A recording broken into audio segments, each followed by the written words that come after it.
I think sometimes we like to think of ourselves as separate. External influences don't have an effect on the individual that is you, but that's far from the truth.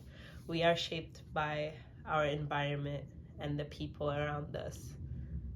We don't exist in isolation, and sometimes we need to be reminded of that.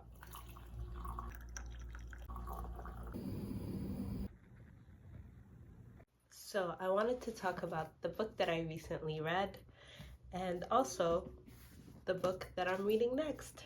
The last two books I read, this one and The Wonder, they've sort of reignited my love for history and just knowing more about different cultures and countries that I've never been to. With The Wonder, it's set in place in Ireland, and the historical context of the book is important to the story. With The Wonder, we basically follow a nurse hired for a job to watch this little girl who apparently has not eaten since she turned 11. The story is set in the 1850s, and the famine that had affected Ireland by this time definitely is significant to the story that's being told here.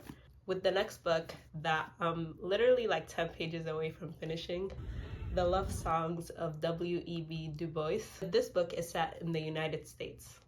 It's a thick book, but surprisingly, it didn't take me that long to read. In the story, we follow Ailey as she embarks on this journey of understanding where she came from and the story of her ancestors.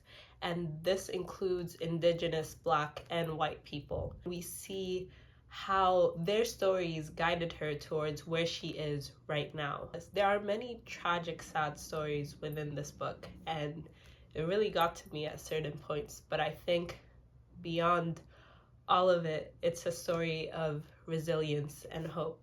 It's a story of family and embracing our past, even the parts that we don't like.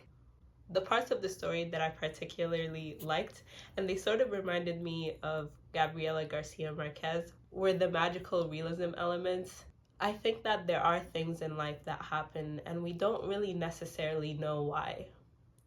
They're unexplainable, and yet it seems like they were bound to happen.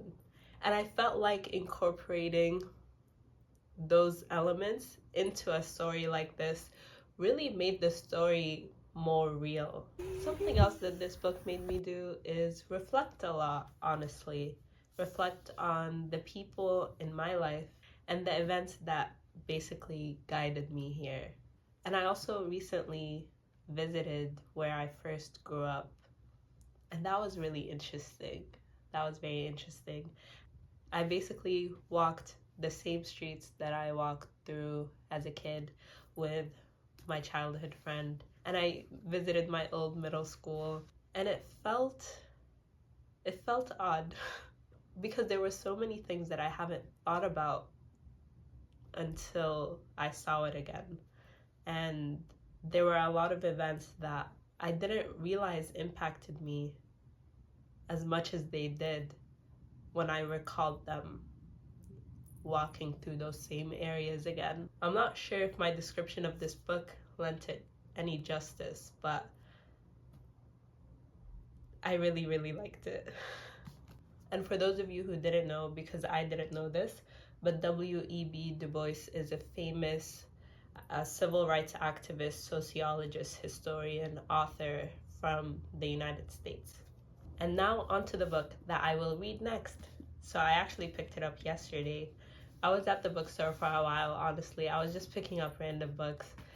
And I went there with the intention of buying fantasy because, I don't know, I just felt like maybe that was what I was in the mood for. But then I didn't find anything that piqued my interest. And then I wanted to look for Babel, or Babel, I'm not sure how it's said, because I just heard a lot about that book and it got a lot of high praise, and I just felt like it would be good, but I didn't end up finding it. And so I settled for The Idiot by Fyodor Dostoevsky. And honestly, I don't know what it's about. And so I'm going into this completely blindly, and we'll see. Hopefully I like it.